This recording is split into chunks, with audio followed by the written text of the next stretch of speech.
go in for history. We're still working on the, what is it fucking called?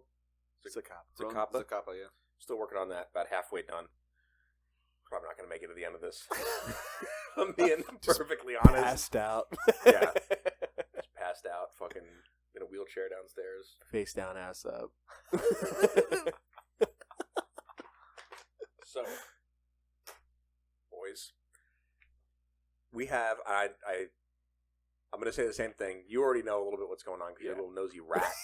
But if you, this one here, you might know what's going on. If you do, don't say it. Okay. Because it's going to be one of those things you're either going to know what's happening or you have never heard of it before. Caleb's a little fucking rat, dude. Like, Just kept poking. he was poking around and trying to see what's going on. But I got another World War II one for us. A little bit of aviation, a little bit of some fucking criminal shit, some war crimes, casual war crimes. Heck yeah. So yeah, we'll get into it, and then at the end we'll see what you think. I'm not saying nothing. Okay. So, in the Japanese archipelago, there's an island called Chichijima, which is about 150 miles north of Iwo Jima. And during World War II, this island was home to about 25,000 troops and a bunch of like anti-aircraft gun and defenses, because they had 2 radio towers on this island that they were using to communicate to like Japanese fleet and aircraft and everything, to basically allow for like strategic availability of all their units. So of course, during this time, the U.S. wanted to take out those towers because it would be a huge hit to the Japanese. But when they were talking with military strategic advisors and everything, nobody really knew how to go about it, because any kind of like assault from the ocean would get taken out. And then with anti-aircraft guns, you can't get close enough to actually like bomb this island. So looking around for like, you know, different things to do, in 1994, they started to do attacks via the air, but they weren't able to get close enough because those anti-air guns were just keeping everybody at bay. Like, they could not get close enough to drop a bomb. Back then, they didn't have like GPS shit, so like you had to actually like aim it where you wanted to go. What year was this? 1944. The very tail end of 1944. So they did this for several months, and then at the end of the year, they planned another raid. And one of the pilots, named George, who was 20, he was one of the youngest pilots in the Navy. It was him, radio operator Dell, and his door gunner Ted. They took off in the morning with a couple dozen other aircraft, and they climbed over 8,000 feet, so they were above the anti-aircraft guns, and flew out over this island. And they were all assigned a specific target on this island. So they fly over, and they spot where they're supposed to bomb, and they drop down below 8,000 feet to get ready to release these bombs. When the anti-aircraft guns start shooting, there's explosions, and when they look to the right, they see their wings been hit. So they still go in towards their target, drop 2 500-pound bombs, and they destroy the radio tower that they were looking for, and then they turn around to head away from the island. As they're doing this, they start getting lower and lower to the water, they're losing speed, and George was actually shot down previously. I mean, he's done like several of these missions before, and he was shot down in one of them, so he knows, for stuff that even they teach today, you want to get as far away as possible from the enemy. Like, that's goal number 1. So he's flying, and he's trying to keep the airplane level, and they're getting closer and closer to the water, and the Dell and Ted are yelling, like, hey, like, we need to eject. He's like, just hold on, we're going to keep going. All of the other pilots that were going through were all ejecting already. And he's flying, and they're getting lower to the water. And basically, when there was no room left, like they were at the last minute, he gave the call to eject and ejected. And he hits the water, and his parachute comes down. It's over his head, so he's like kind of trying to untangle himself from it. And he's looking around for Dell and Ted and can't see him anywhere. And there's a life raft that came out of their aircraft. So when they would eject, all the seats would eject, they'd have a parachute, and there was like a little inflatable life raft that once it ejected and hit the water, inflated, kind of like what we have on the ships, but just a lot smaller. So he climbs into that thing, and he sees, when he looks back towards the island, he sees a bunch of ships coming towards him, which are Japanese warships coming to pick all these people up. So he just starts swimming, and he's just paddling as far away as he can from this island, because he knows that, like, they're coming for him. And after a while, he kind of gets tired from swimming, and he's like, okay, well, I'm going to just have to, like, mentally prepare to be taken prisoner of war here. Like, there's nothing that I'm going to be able to do. They're going to come and get me. At some point, reinforcements show up and start, like, trying to, like, strafe these ships and whatever from the U.S. They sent more aircraft from the carrier. So they start strafing all these ships, and it kind of slows him down enough where he kind of gets a second wind, and he starts paddling. And for 2 hours, he's paddling this life raft by himself out into the ocean. And eventually he gets to a point where he's just super tired, can't go anymore, and he's just laying there. And he hears a sound that comes up, and it's the periscope of a submarine. And they look around and they see him, and he actually gets picked up by this submarine and rescued from the island. Out of all of the people that were involved in this, he is the only survivor because there are 8 others that got picked up by the Japanese. And George never found out what happened on this island. Nobody knew what happened because when the government ran like essentially trials for war crimes, and they held them in Guam. They never actually mentioned to the families or anything what happened because of how brutal it was on this island. So the 8 members that were captured, they were brought back to the island, and over the course of like a month, they were kind of just kept there, and nothing really happened. But you have to remember, these Japanese people on this island have been getting bombarded for fucking months. So like they're pissed at the Americans. So their thing was, we're gonna take this out on them. So they go through, and one of the members, Marv Mershon from Long Beach Island, was brought from the group one day, and he was tied to a tree, and the soldiers just beat the shit out of him. Like, just physically kicking him, punching him, everything. Then, afterwards, he was walked away from the group, and they had a hole dug in the ground. They told him to kneel, and they gave him a cigarette. He smoked it calmly, and then they put a blindfold over his head, and then basically cut his head off. And he went into the grave. So, one of the leaders of this, Yoshi Tachibana, thought that the soldiers needed to prove that they had the fighting spirit, and the only way that they were going to do that was by consuming human flesh. So they dug up Marv, and they had surgeons go and remove pieces of his legs and arms, and they brought it to the cooks. The cooks cooked it, and they ate it. Once they did that, they realized that, as they explained it during the trial, it tasted so good with soy sauce and sake that they were ordered to cut more meat off of him because they enjoyed it. So the other 7 Americans were rounded up, and then Floyd Hall from Missouri was grabbed. He was the second person that was grabbed, and he was tied to a wooden stake, and they practiced they're using their bayonets on him. So all these other people, the other 6, are still kneeling there. They're watching this happen to Floyd. So the surgeons are standing by. Once they're done, the surgeons walk out, and they cut pieces off of him, and they bring it to the cooks, and then they come back because they know that that's not the last person to get killed today. The next person, Earl Vaughn from Texas, was grabbed, but Earl, realizing what happened to the other 2, fought back and was like not being cooperative, and like they were trying to tie him to the stake, and he just wasn't going for it. And as he's going, he's kind of like putting out his neck, and like, you know, just he wants like a quick death. He doesn't want any of this other shit. So they, after a while, went through and just beheaded him, and then did the same thing. They cut meat off of him. And then within the next couple days, the other 5 ended up being killed. And then one of the last 2 that was there wasn't killed before they took the meat because they wanted the meat to stay fresh.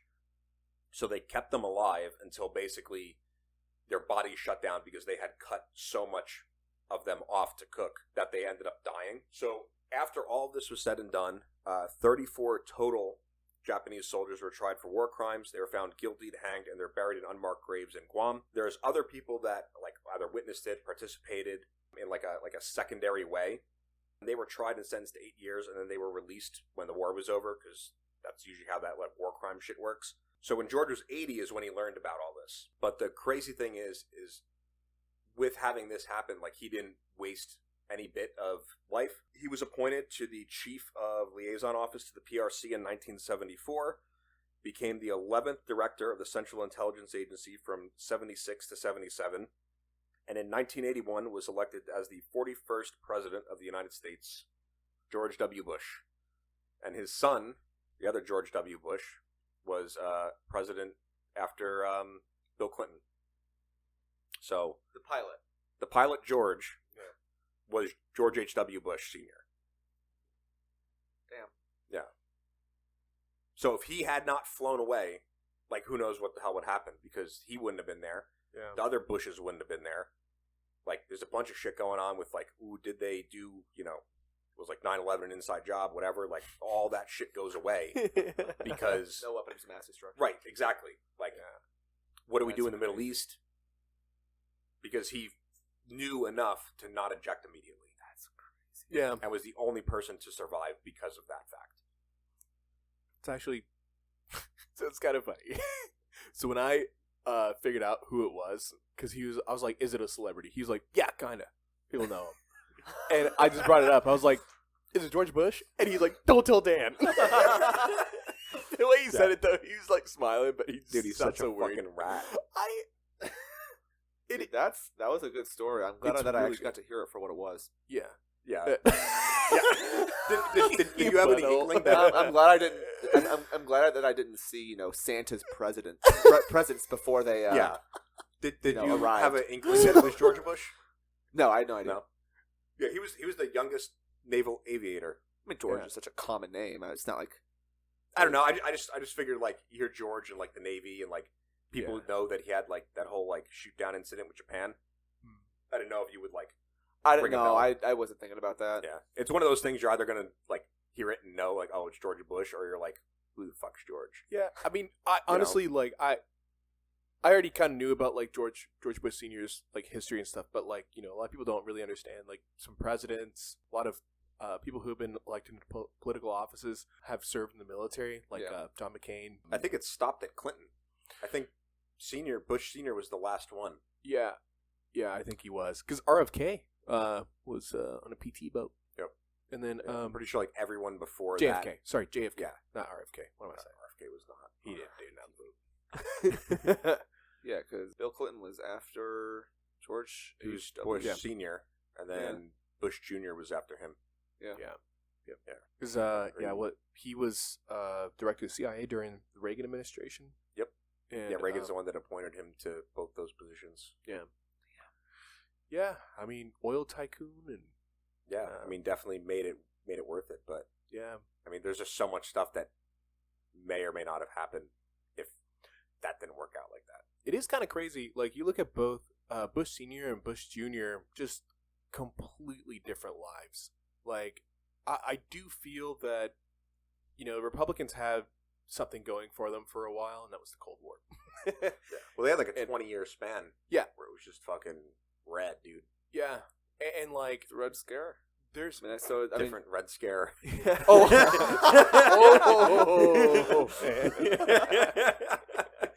But, like, I mean, there was a huge difference. God dang. You good? Yeah. There was a huge difference between, both those Bushes. And, when your dad's president, I mean, you can basically do whatever you want unless you're Jeb. Yeah. And then, skulls and bones. Yeah. Please clap, Jeb. Yeah. Oh, Jeb. We're not going to talk about Jeb. Please clap. He's in Florida where he belongs. Yeah. But, I mean, like... He was the cousin? His brother. No, he's Bush's youngest brother. It was youngest brother? Yeah. Oh, damn. Yeah. I got my hoodie. Dude, what are you doing? Yeah. It's a weird guy. Loser Jeb? No, well, his campaign slogan was Jeb with an exclamation mark. That was his... No, what was the nickname Trump gave him? It was like Loser Jeb. Oh, I don't know. He gave people so many fucking nicknames. He gave every single person I just remember him roasting... what did he say to him?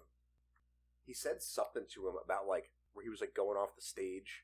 The debate, yeah. It was the debate, but he was like, I'm at, like, whatever percent. You're at, like, 3%. And Jeb's like, doesn't matter. You wanted casino gambling in Florida. I did. Yes, you did. Totally false. You wanted it into the middle of as much as anybody in this room.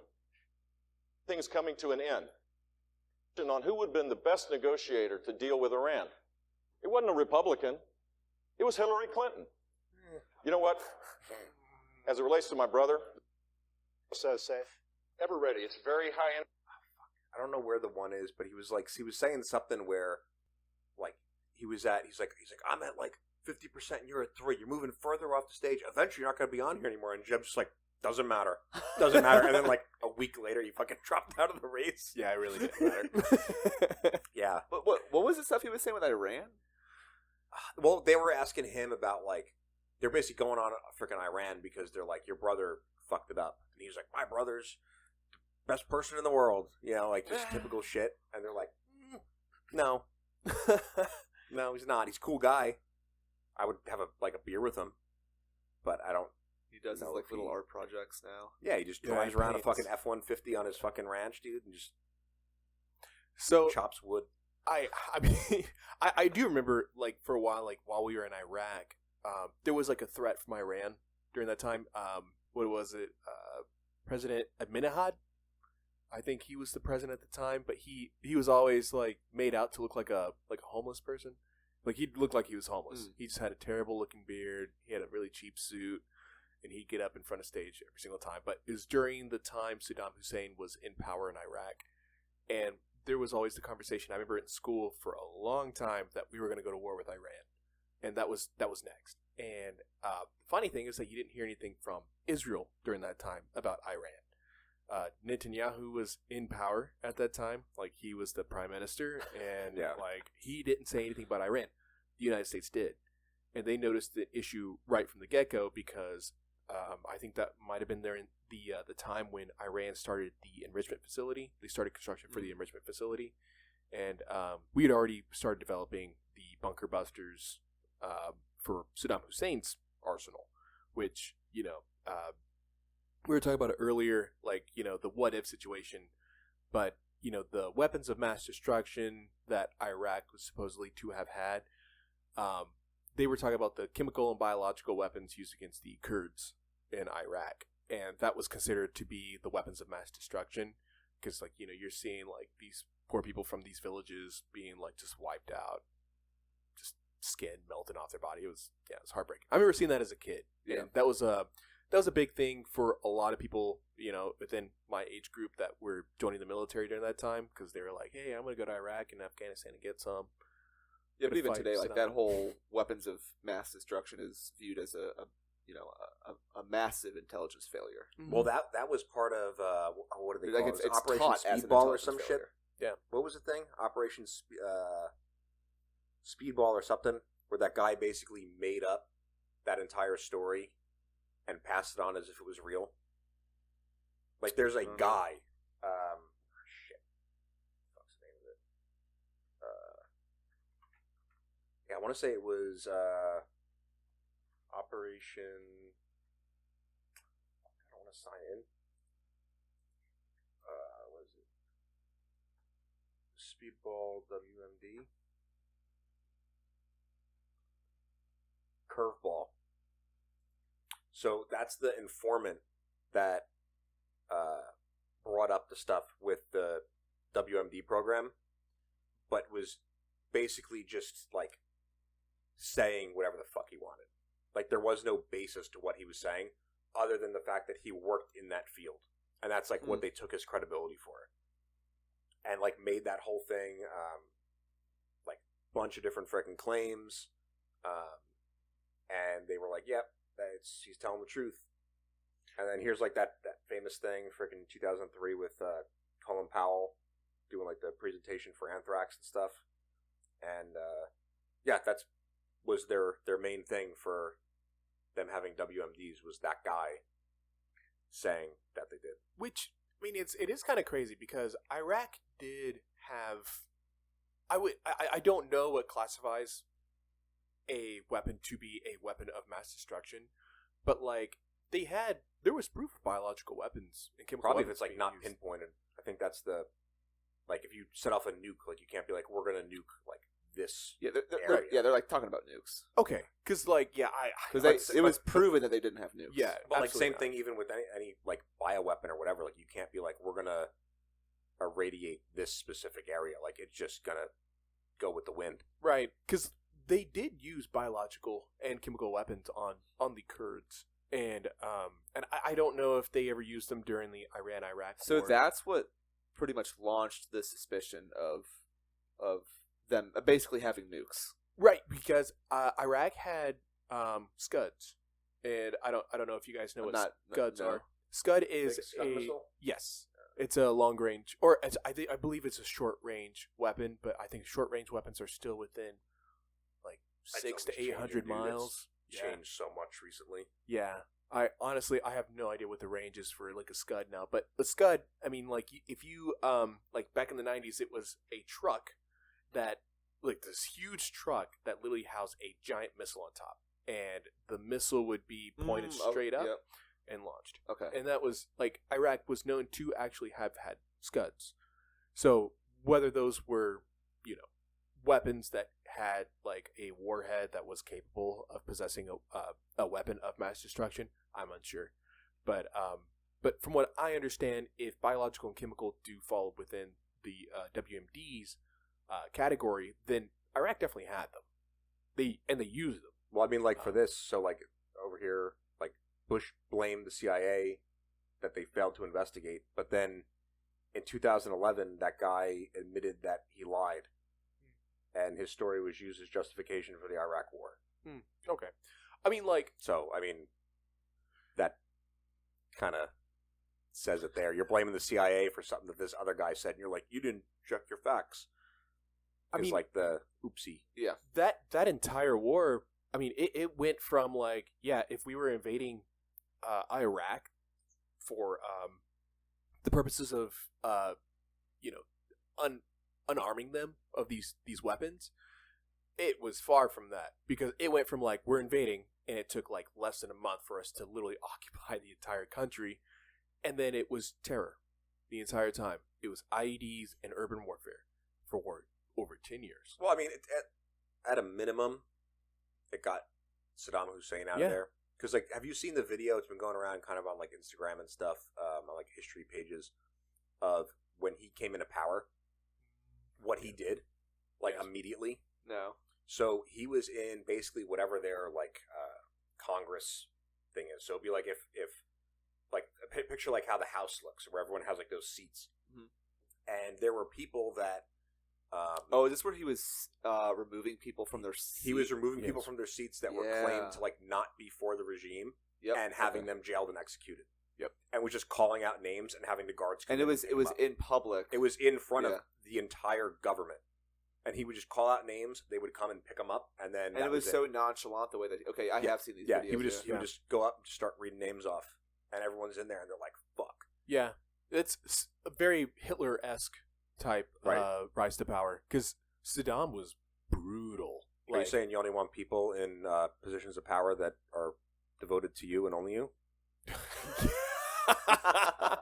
Well, That- I mean, it does. It goes back. So, like, I don't know how much you guys know about the war between Iraq and Iran, but Not too much. it was a long war. That was a very long war. So that goes back to like the Iran-Contras incident. Mm. So we're funding both yeah. sides of the war.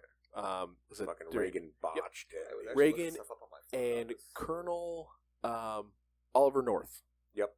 Oliver North. All part of that. He like didn't Reagan tell him to like just take the heat? Yes. Yeah. Yeah.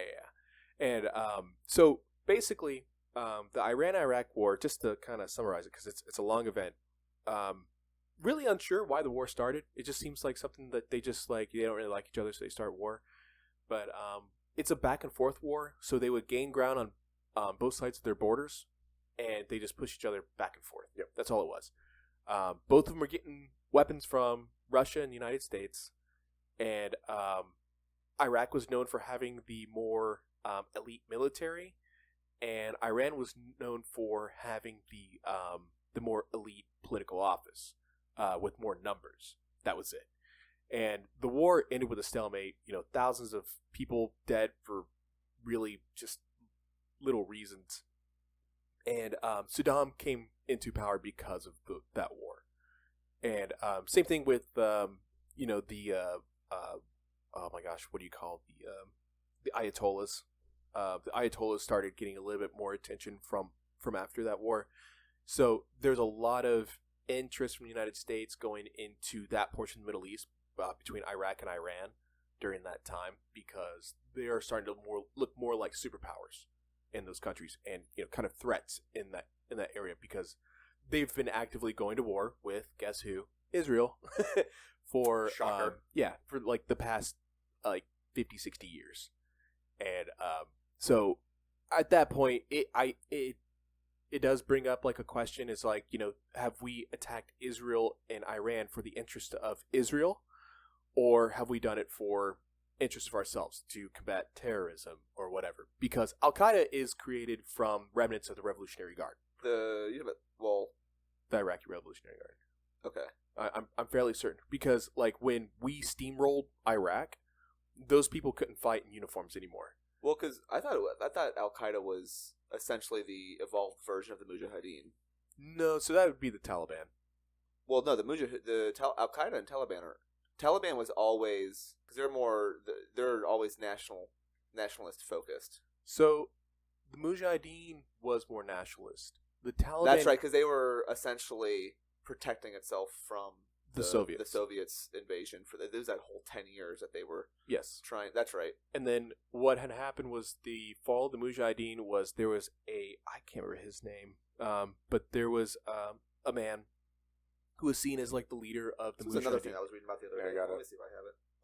Behind you over here for the... Yes. So basically, like, there was a guy who was essentially like the leader of the Mujahideen, was seen to be the potential president of Afghanistan after they kicked out the Soviets, but he was assassinated by what people believe today to be members of the Taliban, and the Taliban was created. So I was kind of doing a little deep dive. I think it was like I was waiting for my dentist appointment the other day, so I was reading about. Oh goodness! So yeah, it was Al Qaeda was eventually what the Mujahideen was. Yes. And then the Taliban formed about 10 years later. So Mujahideen, which we all know that we helped fund to help fight the Soviets during the Soviet invasion of Afghanistan, they eventually turned into Al Qaeda. Now, Al Qaeda and Taliban were two different entities, but Taliban, then like modern day, Taliban helped essentially safeguard Al Qaeda. Yeah. But the Taliban was always like they were nationalists. They were focused on just Afghanistan, where Al Qaeda was focused on fighting any Western influence or anything against So one of the things that I learned when I was in Afghanistan, there was a difference between the Taliban and Al Qaeda, and that difference was who was Persian and who was not. And I every time I've been anywhere in the Middle East, there's always a group of people that don't appreciate another group of people. And in Afghanistan, I felt like it was everybody, everybody that wasn't like purebred Afghan. Well, that's pretty much what fired the Afghan Civil War. Yes, was because you had the Mujahideen, which were all these different factions or ethnic groups, or even like villages, different areas of Afghanistan. But they were all unified against the Soviet invasion. Right. But then, once they left, 3 years later, the Soviet government that they put in place eventually fell. They didn't have anything to unify themselves. So that led into the Afghan Civil War. It was, all these different factions and ethnic groups that just hated each other. Right. And the invasion of Afghanistan during the Bush administration was in 2004, I believe. It's kind of interesting because, the reason for the invasion was the hunt for Osama bin Laden. And, I know millions of people have been to Afghanistan, serving our country. But I promise you that Afghanistan's not pushing anything out to terrorize the United States. Unless they literally train people there to fly them from one place to another. It would have cost them tons of money. But I promise you they're not going to fly 757s from Afghanistan. So, one of the things that, especially when I was out there, the conversation was, what was the reason why we were in Afghanistan if we invaded Iraq, 2 years before we invaded Afghanistan? It was a platform. Afghanistan was merely just a platform to basically fly around a different portion of the Middle East. And that was to be able to fly into Pakistan. That was it. And they had believed early in the war that Osama bin Laden was in Pakistan, and but we invaded Afghanistan to do it. And if you look at Afghanistan, they have been war torn for hundreds of years, thousands of years. I mean, they've been fighting everybody around them. And what a perfect opportunity for us to go into a country that literally had no standing army and just be like, okay, cool. Are these guys going to offer any resistance? And they walk in and we're like, oh, okay, yeah, there's a little bit of resistance. Okay, let's occupy this entire country. Yeah. And we did.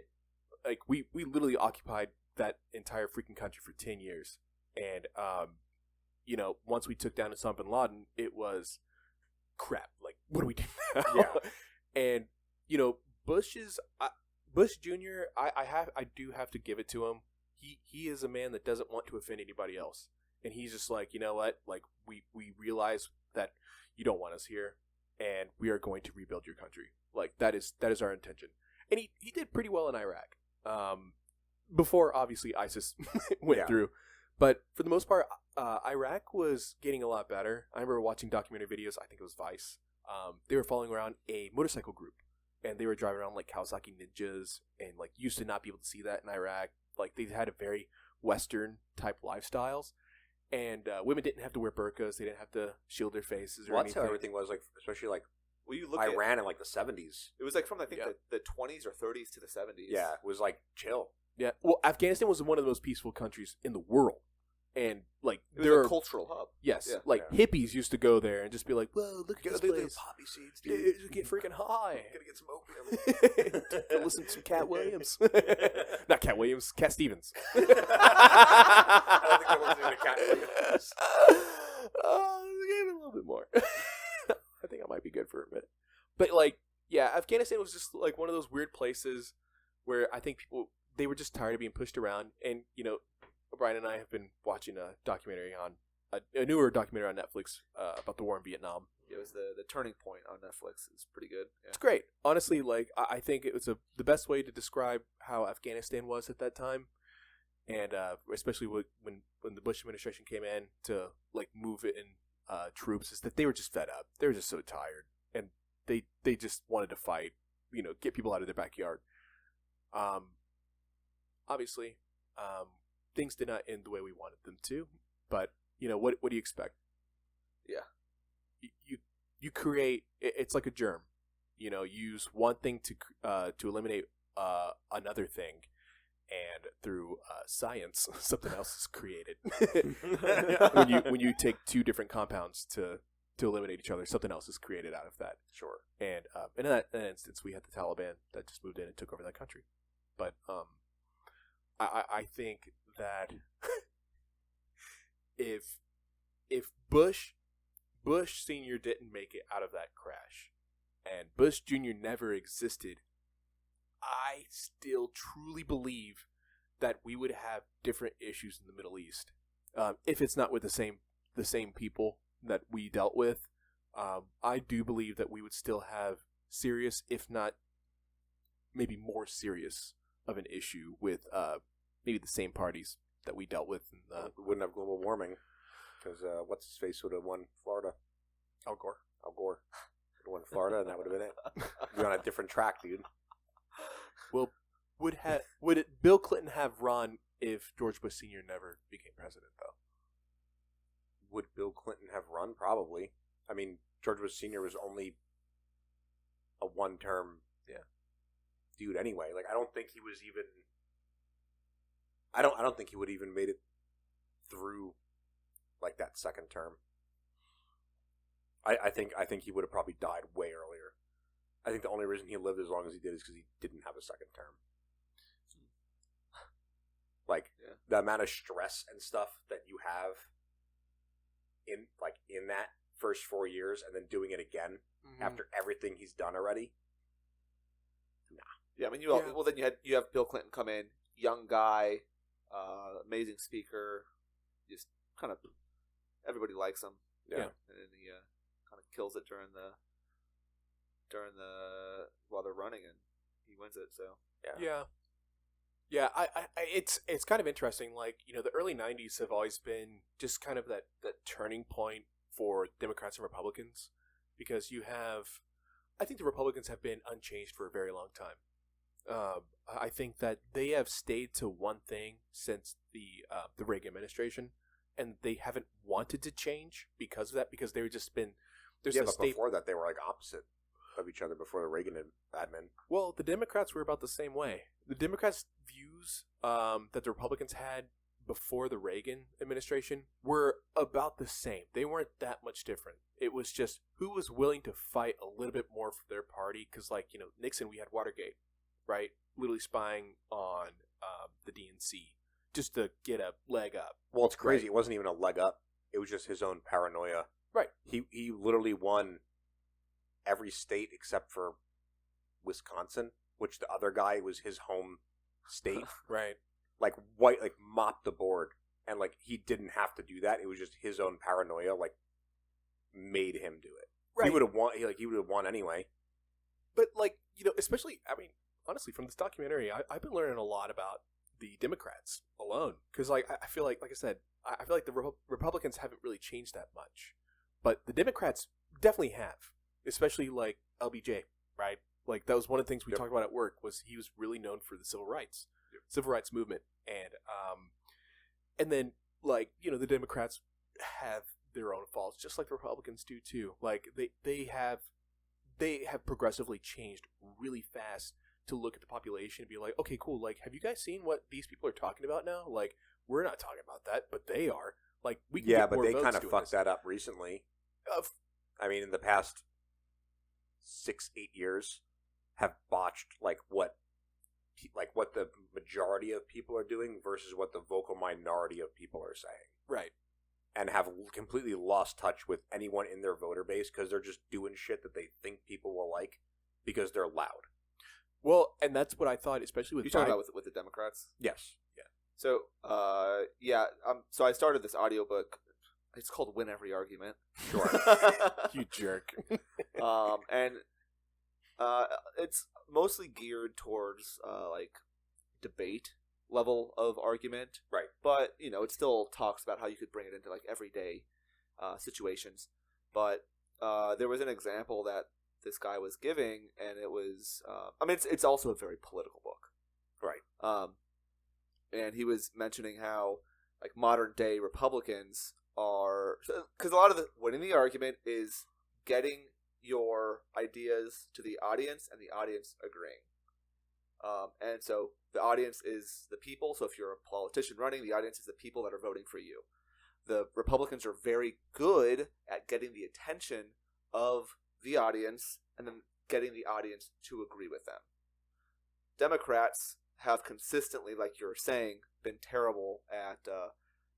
They try to get the other person they're debating to agree with them. Yeah. And that doesn't matter. They're not going to agree with you. Yes. Well, because you could have any point that you're arguing. And this is what that guy talks about. Like, because I can't remember his name. He has talked at all different levels of debate and argument on different news channels, different outlets, and has talked to different audiences, different demographics, different ages, different political spectrums. And he has been able to, because his whole thing is, your audience doesn't have to agree with you.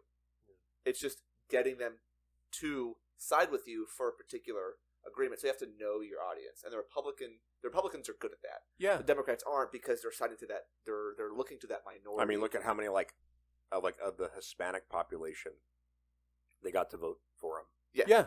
Well, and it's like, brother, did you not listen to what he actually said?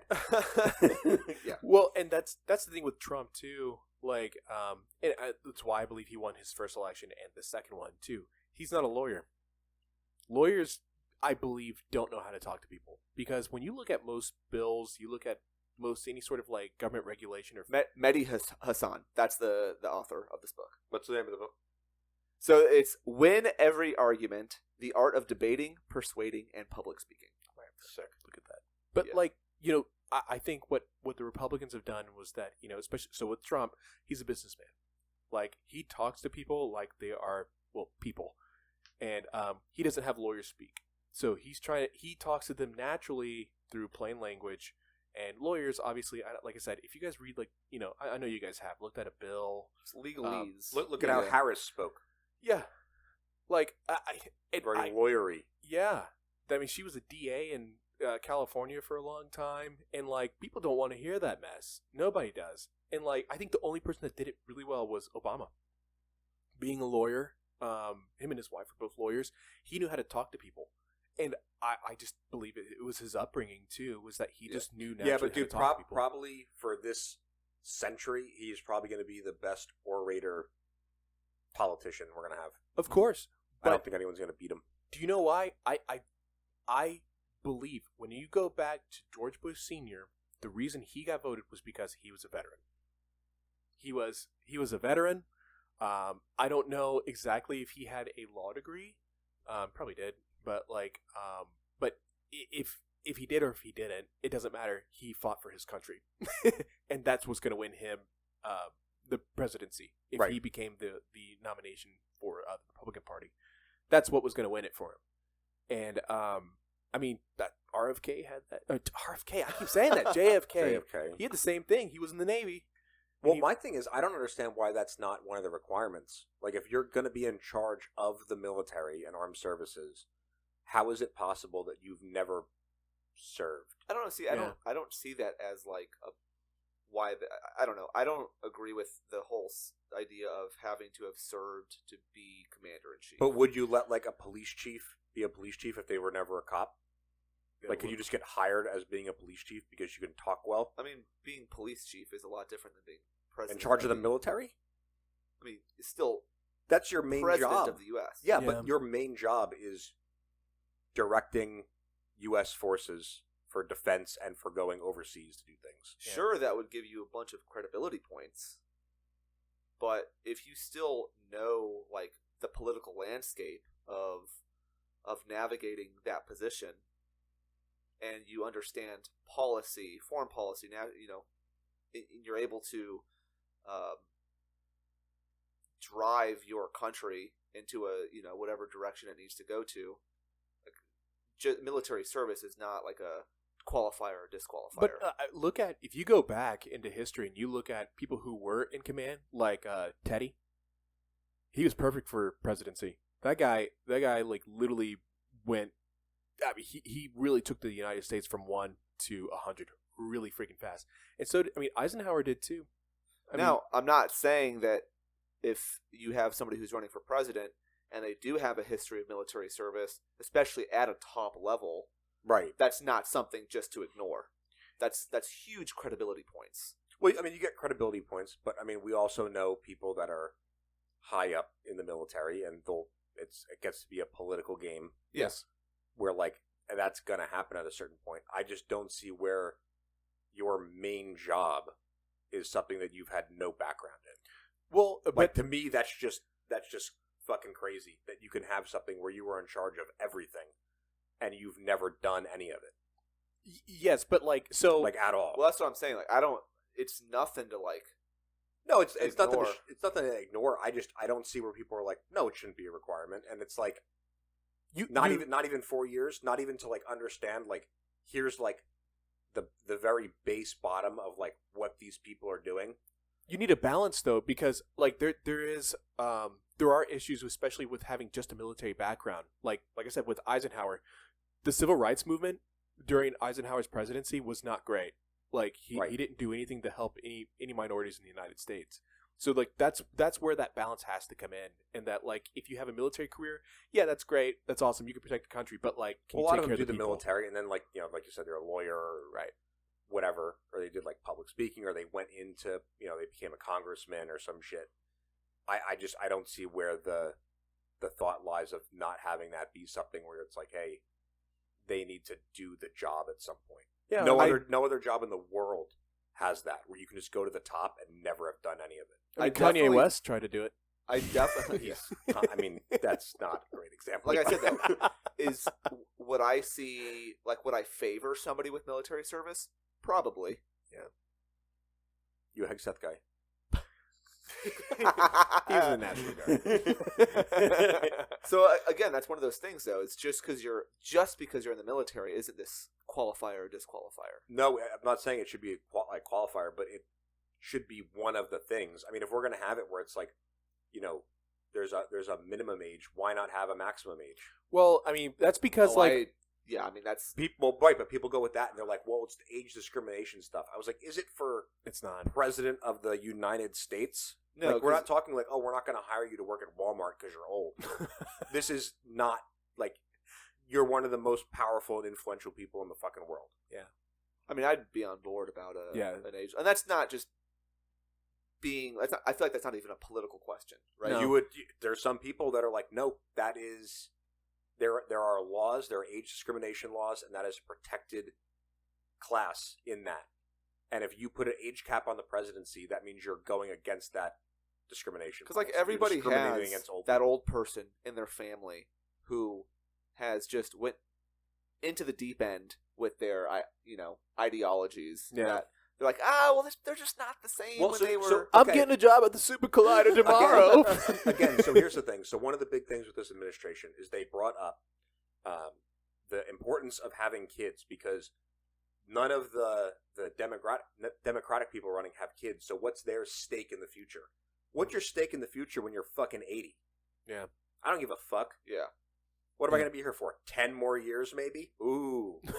As long as I get more money, I don't give a shit. Do you think Pelosi cares about the stake in the future? No, she's a fucking multi-$100 millionaire. Like, she doesn't give a fuck about the future because anyone in her family's set.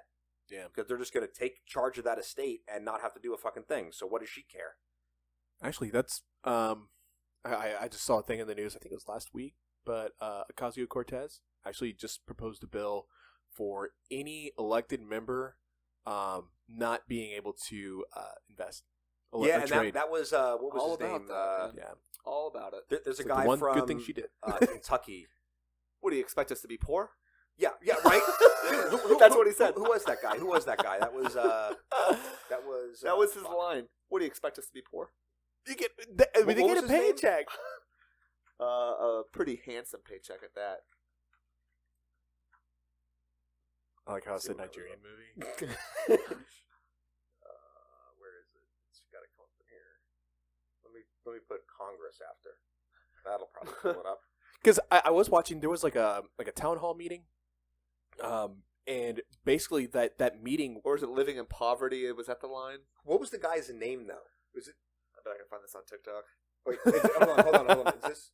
I think it's this guy, this bald fucking egghead. Anybody want to be poor? No.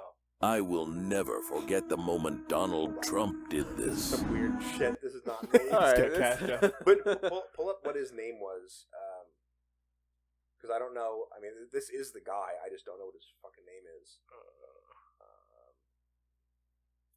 Because, dude, it's crazy.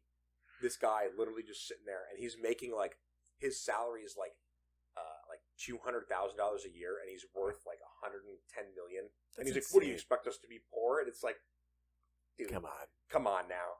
They're hoarders. Well, it's my thing is, too, like, when you have that much money, like, what are you doing? Like, one, why do you want to work? All right, if someone gave me $100 million, I'm checking out. Rick Scott, that's it. I found it on TikTok. Dude, he just looks like a fucking alien. He just needs to shave his head. So it's Rick Scott rips into stock trading bill. Okay. He says, anybody want to be poor? I don't. Well, don't worry about it. Let's see. Let's pull him up. That's the end. This is probably 2 weeks ago, yeah. Okay. I don't know when in this country it became a negative to make money. But somehow, if you've made money, you're supposedly, I think Senator Hawley suggests, you shouldn't be serving because you might trade stocks. Now, I came up here, I made money. I started out never knowing my dad, living in public housing. I lived the dream that many of us want to live, not be broke. Okay? Yeah, like I don't know when in this country so it became a negative. There's a point, I don't know if you guys heard that, but he's like, I lived in public housing, and you could hear someone's back, he's like, oh my god. Yeah, it's just so, like, so odd. You know, like, why would...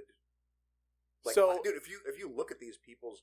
How, like, okay, so for an E6, everything's said and done, like, all your BH and everything for us, before taxes, it's like $87,000 a year.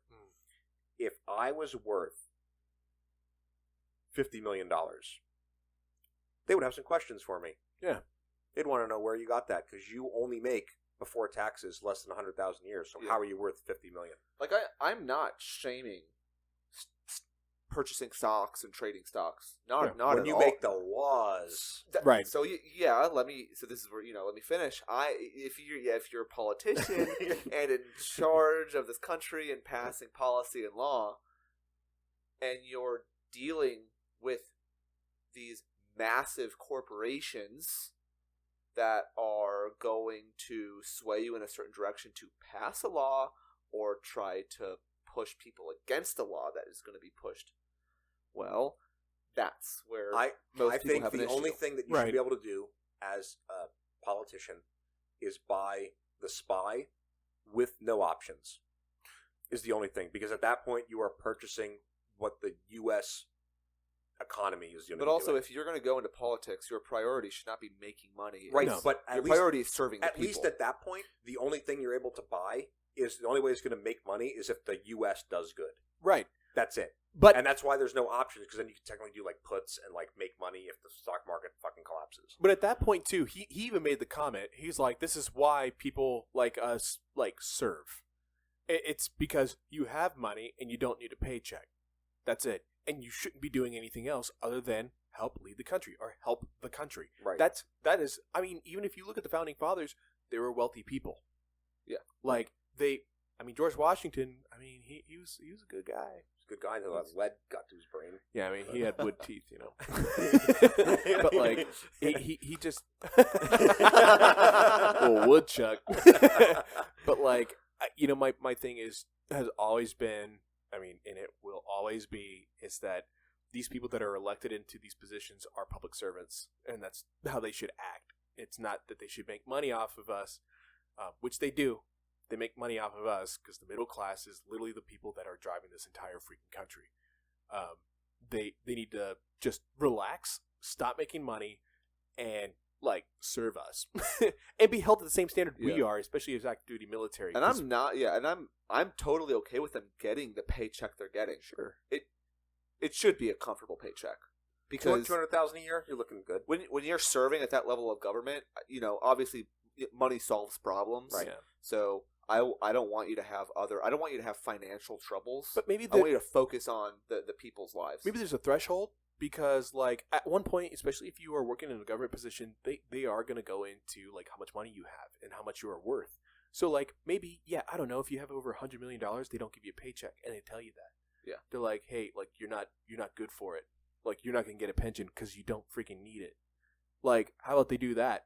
Because most of America is not wealthy. Yeah. Like most people have to work for a very long time to maintain their current lifestyle or to just live the rest of their lives with the help that they need.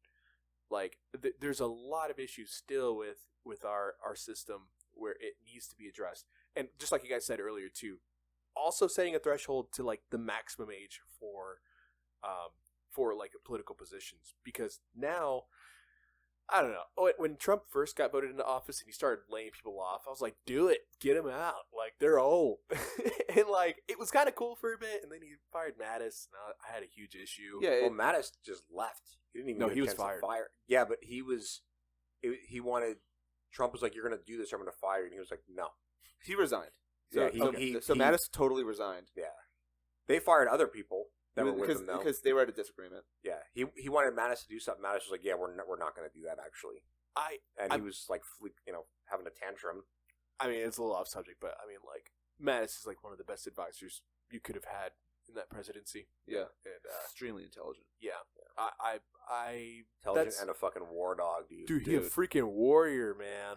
Will keep you up at night. That's why I joined the Marines. I keep other people up at night. Jack. Dude, and he's honest, because people are like, oh, well, let's get Mattis into presidency. And he's like, no, I wouldn't be a good president. He goes, I know where my skills lie.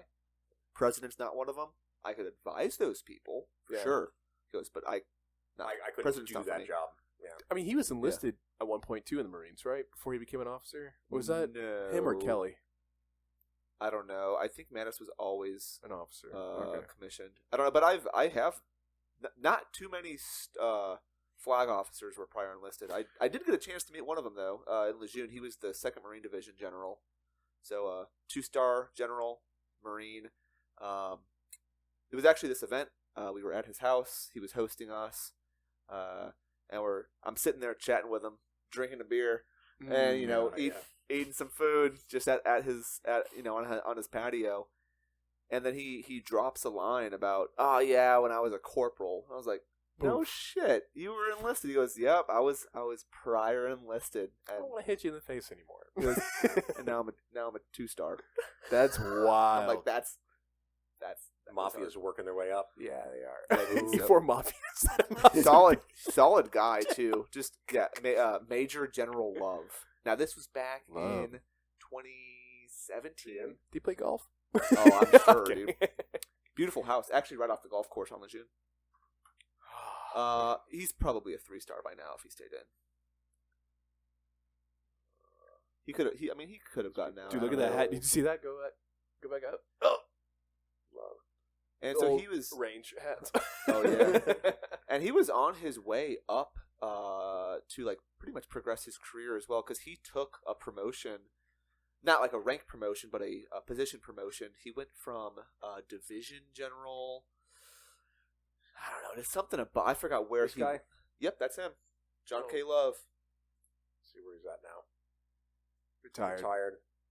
Oh, so he went to NATO. Yeah. Okay, so he retired 3-star. So I knew him as a 2-star. Yeah, awards for valor, combat action. 81 to 20, yeah. 20 years. 20. Oh, 30. 40 years. Oh, yeah, 40. Fuck, yeah. Yeah, I think I saw the 21. he was a cool guy to talk to, because he had 2 sons that I believe were both in the Marine Corps. Go back up real quick. Oh, yeah, Let's dude, see he his has- awards. So he was a recon Marine. Dude, Just a badass dude, super nice, super cool. Scuba. And he wasn't one of those, like, he didn't sell the Marine Corps. He was like, if you want to get out, because he had one of his sons who was in the Marine Corps, and he couldn't wait to get out. He's like, hell yeah, if you don't want to, this is not for everybody. And so he was just supporting his enlisted son. I mean, that's what the military needs. They need people like that, and it drives me crazy. It's just Recruiting. He just loved the Marine Corps. See, that's just so rare to find now. It's just like, you get into a job and like it's actually kind of crazy to hear people who are actually taken very care of. Like they're taken care of like throughout their entire military career, and like they've had great supervisors, they've had great members around them, taking care of them, taking care of each other. Yeah, so he was corporal. So yeah, he was a Marine reservist, enlisted, and then went active, commissioned, and retired as a 3-star general. Could you imagine? So you could start out as a private and retire as a 3-star. That's insane. I Cool so guy, really cool guy. when I joined the Marines, I hope he's listening. When I joined the Marines, I was signed up for the Green to Gold program. Yeah. And I really didn't know what it entailed, but I knew that at one point they were going to put me through school so that eventually I could commission and become an officer in the Marines. Fast forward. Later on, I found out about the Navy's Seaman to Admiral. And they're like, yeah, we started about the same time the Marines started their Green to Gold initiative. And I was just like, okay, so what does that mean? And they're like, well, pretty much, like, if, you made 05, 06, you'd be falling around like a flag officer, like a little bitch. I'm like, They just went in. yeah, they really did. And I was just like, I am so glad I didn't do that. Glad I opted out of that program. Yeah, it's like, wow, you're a retired colonel. What did you do for your country? It's like, well, I just held the paperwork for. I got the paper. And, I was just the a bag coffee. boy. You're like Yeah. the guy with the briefcase that has to have Putin shit in it. Oh my god. Yeah, you guys see that? Yeah. Most Oh, recent visit. man. Yeah. He's got the fucking bag, and it's like, yeah, all Putin shit's in there. It's like, what shit? Like, no, his literal shit is in there. Do you think the guy Dude. watches him shit or gives him his privacy? What if he's like squatting, he like opens like the doctor's bag underneath him?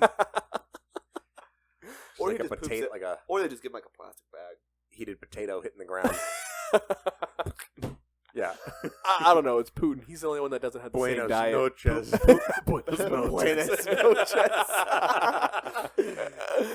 For those of you who don't know that Buenos Noches reference, there was, for any of you who have seen The Americans, where it's like a Russian spy family is living in the U.S. To deliver secrets or essentially turn people that work within the government to collect secrets from, to then sell to the Russian government. Evening. Yep.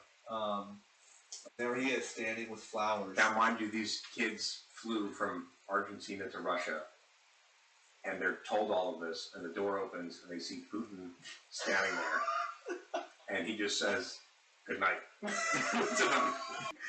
Like, that's a fever dream and a half, dude. Or how funny would it be if they open up the doors and Putin's poop man is down there and like Putin's in a squat. Buenos noches. Drops his hot potato and like brings him off the plane into Russia. I think we're just getting very loud. We'll fix it first. Yeah, just imagine that. But I think that's a good way to close out this episode. Yeah. Oh yeah, dude. It's an awesome one. Buenos noches. Yeah, Buenos noches, everyone.